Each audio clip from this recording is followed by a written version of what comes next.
Hi, welcome to Career Aspects TV. My name's Paul Dixon. Last year we released a training video to help students prepare for their Tier 4 visa interview. It proved to be a very popular video and we received lots of comments on it. However, this particular comment attracted my attention. Normally we get people asking what answer to give, but this comment asks how to answer questions properly, which is a completely different thing. So what I'm going to do today is give you 4 tips on how to answer questions in general. So with no more ado, let's get the intro out of the way and jump straight in.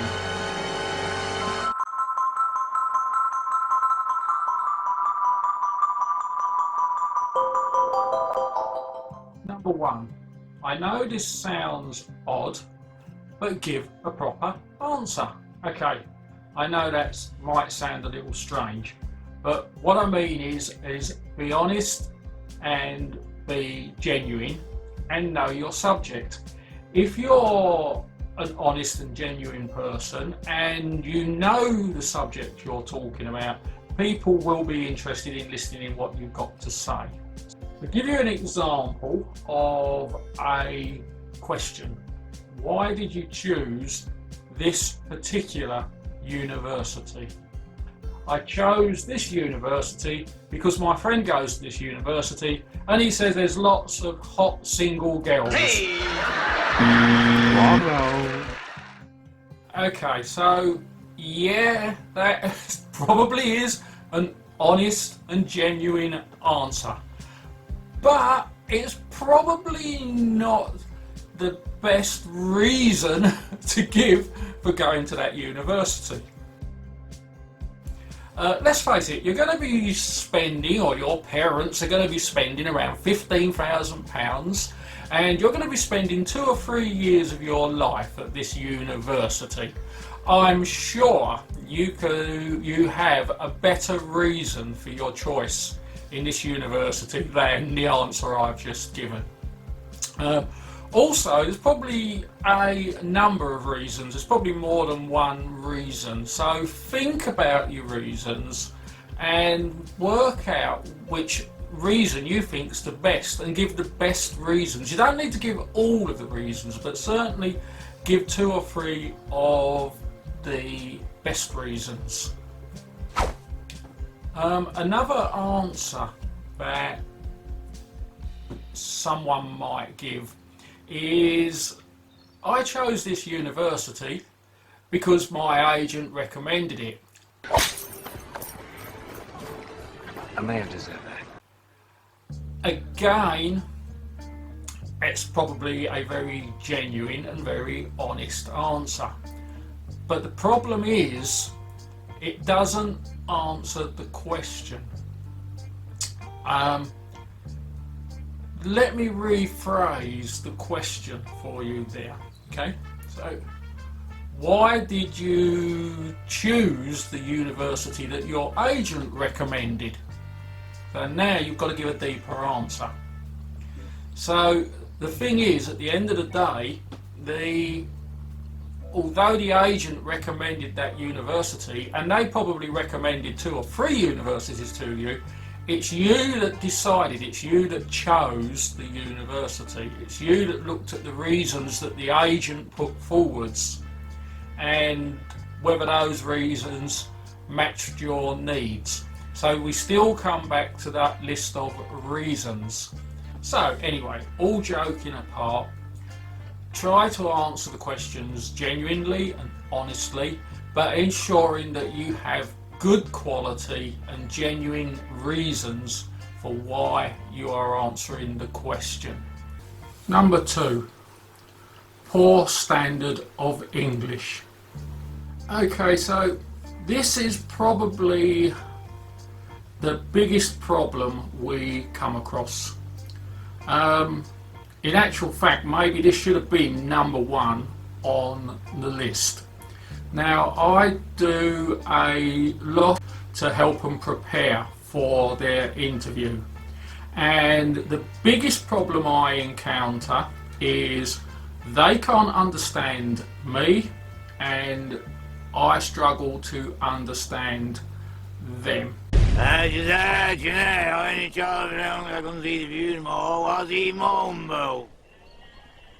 Right.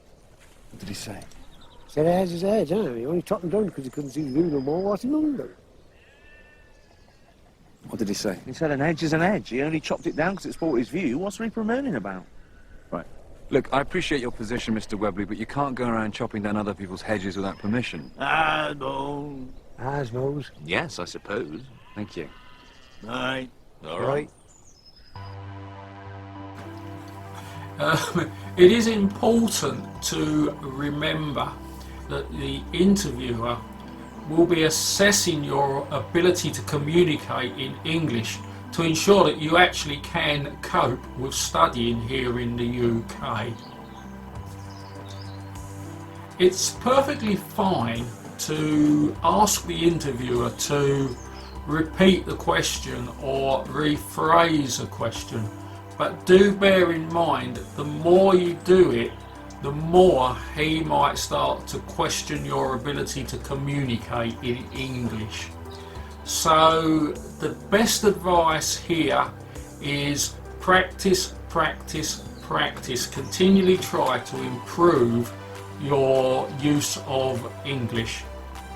Now, the best way to do that is to spend your time on the internet, read English websites, watch YouTube videos that are in the English language. We have a lot of information on our website that you can use to help.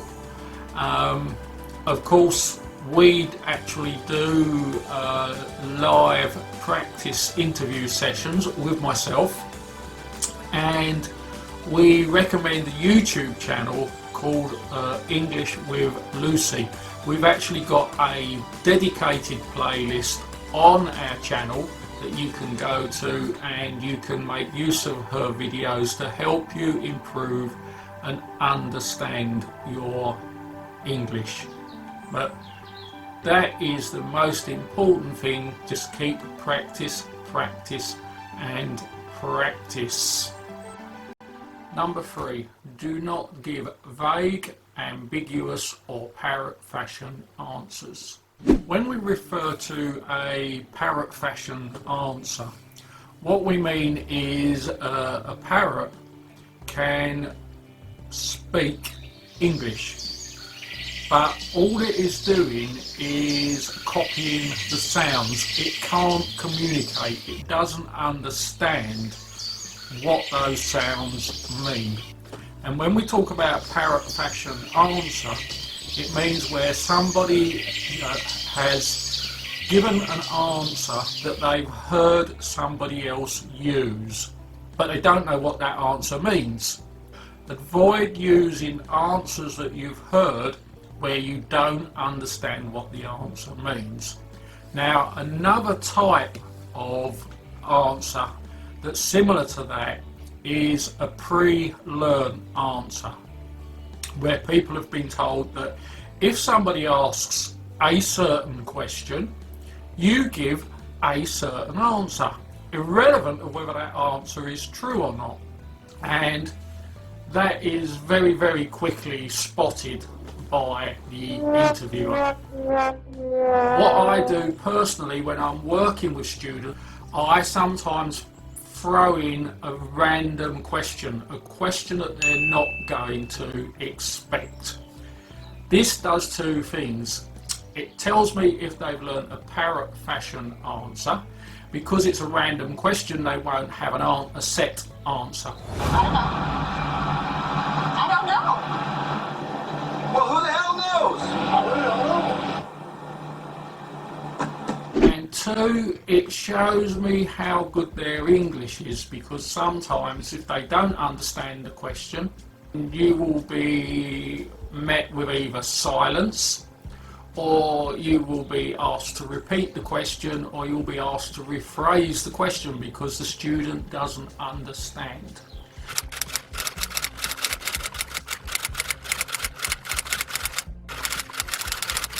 Let's look at ambiguous or vague. Now, ambiguous or vague is answering a question but without answering it. A prime example of that is, where do you live? I live in England. Now, England is a big place, so although I've answered the question, technically I haven't. You still have no idea where I live. Even London. London is a big place. You still have no idea where you live.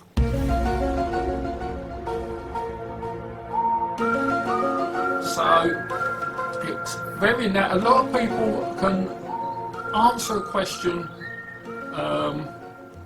with vaguely or be ambiguous about it and not realise that they've actually done it. You need to be very careful with this, because giving ambiguous or vague answers can give the impression that you are deliberately trying to avoid answering the questions, and you do not want to give that impression. Couple of questions that come up that people misunderstand is, for example, why did you choose to study in the UK? Now, that question can be very similar to a question, an example here is, why would someone come and study in the UK? So you could give a whole list of reasons why somebody would want to come and study in the UK, but the question was, why did you want to come and study in the UK? So think about, as well as thinking about all the good reasons that someone would want to come and study in the UK, also think about you personally, why you wanted to come and study in the UK, and compare the two. Another interesting one that crops up is, did you consider any other courses or subjects? That's another interesting question, because it's a two-part question. Think of it like this: did you consider studying any other subjects, or did you consider different courses in the same subject? Now think about those questions and think about the answers you would give to them questions. And that is how really to avoid pre-learned answers, parrot fashion answers, ambiguous answers and vague answers. Number 4, research and preparation. So a lot of students, they just literally want you to give them a list of answers that they can read off to the interviewer and job done. Well, it doesn't work like that. What you need to do is get a list of the most common questions. They are available on our website, and then start doing your research and your preparation for your interview. Like everything in life, you need to do research, you need to do preparation. Thing to remember is, we've covered it a little bit, is most of the questions are about you. Okay, why are you doing these things? Why do you want to do it? Not what are the general reasons. The first thing you want to research on is yourself. Now, it sounds a bit silly, I know, but let's take me for example. And this is a good point. This is where your personal statement can come in helpful. My father was an engineer. He was always fixing things. When I was growing up, I was always helping him fix things. And I learned a lot of things from him about engineering that turned out to be transferable skills.